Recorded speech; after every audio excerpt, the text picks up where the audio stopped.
नमस्कार मेरे सनातनी परिवार, हम हिंदुस्तानी चैनल पर आप सभी का बहुत बहुत स्वागत है। मित्रों, कल हमने देखा कि कंस ने किस तरह से अपनी कूटनीति का प्रयोग करके पूरा प्लान तैयार किया, और दूसरी ओर आज हम मनाने वाले हैं नंद महोत्सव, क्योंकि नंद बाबा के यहाँ जब भी पुत्र को जन्म हुआ देखा तो वो खुशी उन्होंने माता यशोदा के साथ ही बहुत ही हर्षोल्लास के साथ नंद उत्सव मनाया।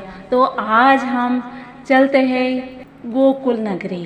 तो इसके लिए मित्रों वीडियो पूरा देखिएगा, क्योंकि नंद उत्सव का जो महत्व है वो देखने से सुनने से घर भी गोकुल बन जाता है। तो आइए मित्रों जानते हैं सब, और सब लोग पुण्य के भागीदार बनते हैं। नंद बाबा ने ब्राह्मणों को बुलाया और उनके पास से शिशुओं के लिए जन्म कुंडली तैयार करवाई।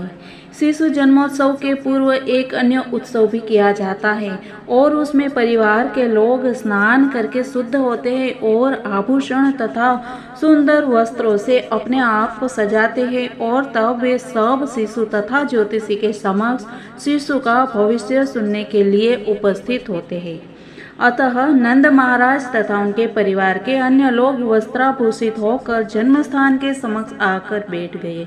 इस अवसर पर ब्राह्मणों ने अनुष्ठानों के अनुसार शुभ मंत्रोच्चार किया और ज्योतिषियों ने जन्मोत्सव संपन्न कराया। इस अवसर पर सारे देवताओं तथा पितरों की भी पूजा की जाती है। नंद महाराज ने ब्राह्मणों को 2 लाख अलंकृत गौवें दान में दी। गायों के साथ साथ उन्होंने स्वर्ण अलंकार और विविध आभूषणों से सुशोभित वस्त्र तथा अन्न के ढेर भी दान में दिए। इस संसार में धन धान्य की प्राप्ति कई प्रकार से होती है। इसमें हमें बहुत ही सीखने जैसी बात है कि हमारा धन जो है वो शुद्ध और पवित्र कब होता है। तो जब भी हम ब्राह्मणों को दान देते हैं तभी हमारा धन शुद्ध होता है, क्योंकि यही है वो धन की देवी का स्वभाव है। ऐसे ही पड़ा रहता है वो धन शुद्धि नहीं होती है। अतः वैदिक आदेशों के अनुसार इस तरह अर्जित संपत्ति की शुद्धि ब्राह्मणों को गाय तथा सोने का दान देकर की जाती है। नवजात शिशु की शुद्धि भी ब्राह्मणों को अन्न दान देकर की जाती है। हमें सदैव समझना चाहिए कि इस संसार में हम सदैव कल्मष युक्त अवस्था में रह रहे हैं, यानी कि अशुद्धि। और हमें पता है कि ये संसार में बहुत सारे माया के आवरण के कारण मनुष्यों से कुछ न कुछ वो न करने के कार्य भी अनजाने में भी हो जाता है। अतः उसकी शुद्धि बहुत ही आवश्यक होती है। अतः हमें अपने जीवन, अपनी संपत्ति तथा स्वयं को शुद्ध करना बहुत ही जरूरी हो जाता है। और जीवन की शुद्धि नित्य स्नान एवं शरीर को भीतर तथा बाहर से सफाई द्वारा और 10 प्रकार के शुद्धि संस्कारों द्वारा की जाती है। तप, भगवत पूजा तथा दान द्वारा हम संपत्ति को शुद्ध कर सकते हैं। आत्म साक्षात्कार तथा परम सत्य के ज्ञान के लिए वेदाध्ययन द्वारा आत्म शुद्धि की जाती है। अतः वेदों में कहा गया है कि जन्मना प्रत्येक व्यक्ति शूद्र होता है और शुद्धि संस्कार द्वारा वह द्विज बनता है। वेदों के अध्ययन से मनुष्य विप्र बनता है, जो ब्राह्मण बनने के लिए अनिवार्य योग्यता है। जब मनुष्य परम सत्य को पूर्ण रूपेण समझ लेता है तो वह ब्राह्मण कहलाता है। जब ब्राह्मण और अधिक पूर्णता को प्राप्त कर लेता है तो वह वैष्णव्य भक्त बन जाता है।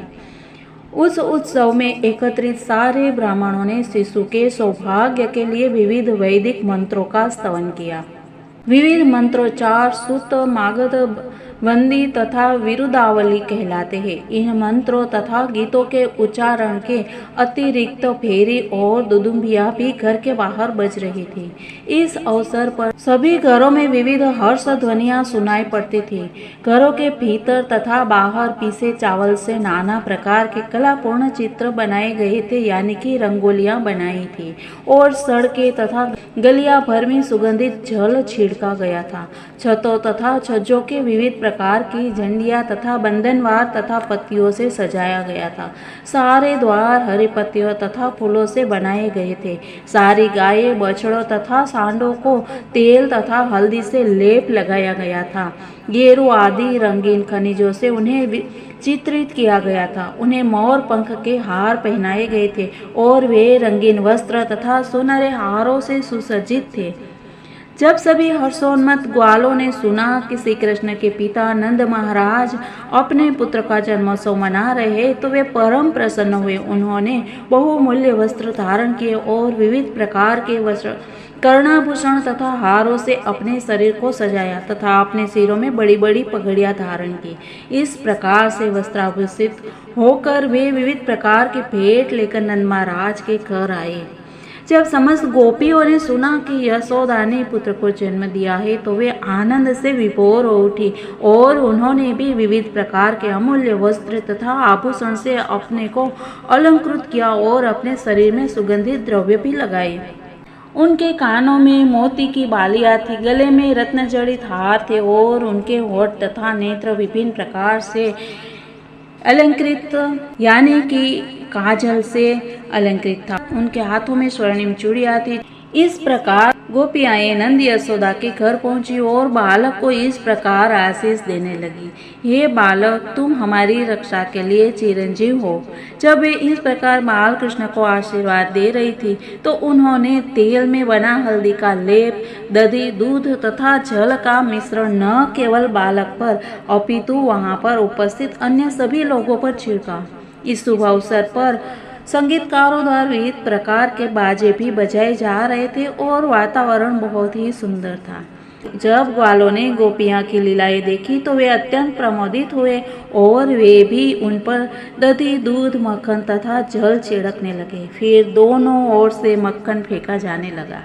नंद महाराज भी गोपियों की ये लीलाएं देखकर परम प्रसन्न हो रहे थे और उन्होंने एकत्रित चारणों को अत्यंत उदारता पूर्वक दान दिया। इनमें से कुछ चारण उपनिषद तथा पुराणों से आख्यान गा रहे थे, कुछ पूर्वजों का गुणगान कर रहे थे और कुछ मनोहर गीत गा रहे थे। वहां पर अनेक विद्वान ब्राह्मण भी उपस्थित थे। नंद महाराज इस अवसर पर परम प्रसन्न होकर उन सब को वस्त्रों, आभूषण तथा गायों का दान दे रहे थे। इस प्रकार श्री कृष्ण के धर्म पिता नंद महाराज ने वहां पर एकत्रित सभी लोग की इच्छाएं पूर्ति करना प्रारंभ कर दिया। उन्होंने हर एक का सादर स्वागत किया और जिसने जो चाहा उसे दान में दिया। विद्वान ब्राह्मणों के पास आय का अन्य साधन न था तो वे अपने भरण के पोषण के लिए वैश्य तथा क्षत्रिय जातियों पर पूर्णतः आश्रित रहते थे। उन्हें जन्म दिवस, ब्याह आदि शुभ अवसरों पर उपहार प्राप्त होते रहते थे। इस अवसर पर जब नंद महाराज भगवान विष्णु की पूजा कर रहे थे और लोगों की इच्छाएं पूरी करने के प्रयास में लगे थे तब उनकी एकमात्र अभिलाषा यह थी कि नवजात शिशु श्री कृष्ण प्रसन्न रहे। नंद महाराज को इसका रंज मात्र भी ज्ञान न था कि वह बालक श्री विष्णु का ही मूल अवतार है। वे उनकी रक्षा के लिए भगवान विष्णु से प्रार्थना कर रहे थे। बलराम की माता रोहिणी देवी वसुदेव की अत्यंत भाग्यशाली पत्नी थी।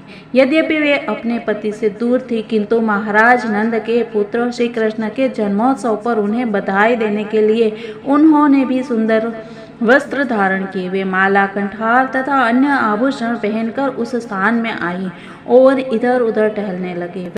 श्री कृष्ण जन्मोत्सव के वैभव से यह सुस्पष्ट है कि उस समय वृंदावन सभी प्रकार से संपन्न था। चूंकि भगवान श्री कृष्ण ने राजा नंद तथा माता यशोदा के घर में जन्म लिया, अतः लक्ष्मी देवी को वृंदावन में अपना ऐश्वर्य प्रकट करना ही पड़ा।